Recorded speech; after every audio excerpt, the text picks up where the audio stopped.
Je pense que chaque guerre est précédée de grands médias mensonges.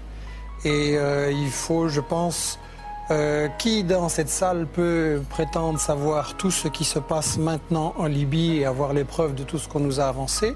Je pense qu'une première chose qui est prudente, c'est de se remémorer que chaque guerre est précédée d'un grand média mensonge.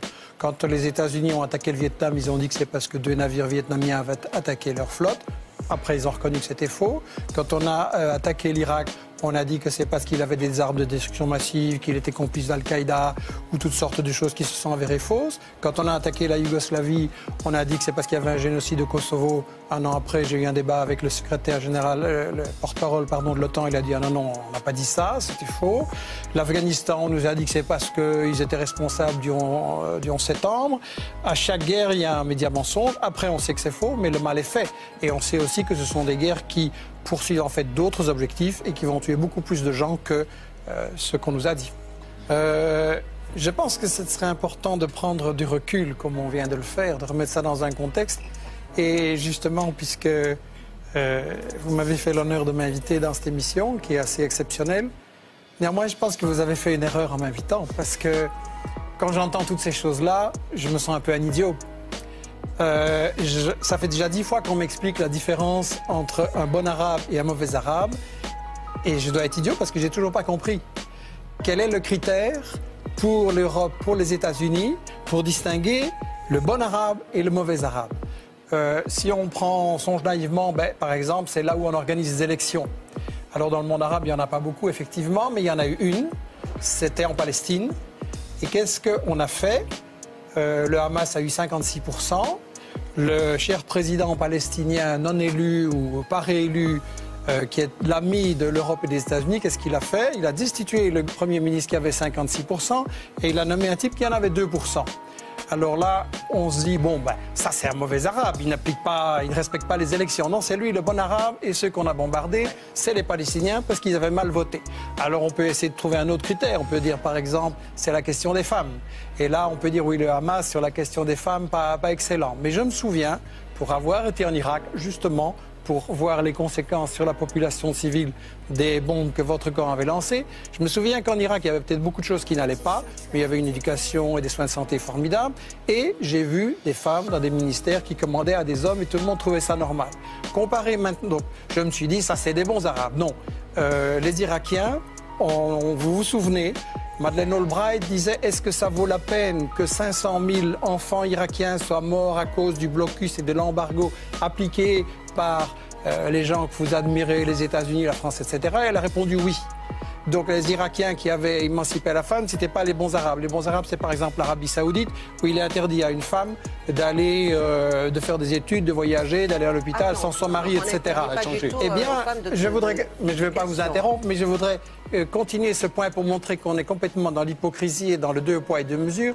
Si vous prenez un autre critère, par exemple le terrorisme, en principe, un bon Arabe, ça va être quelqu'un qui ne fait pas d'attentat. Pas de chance.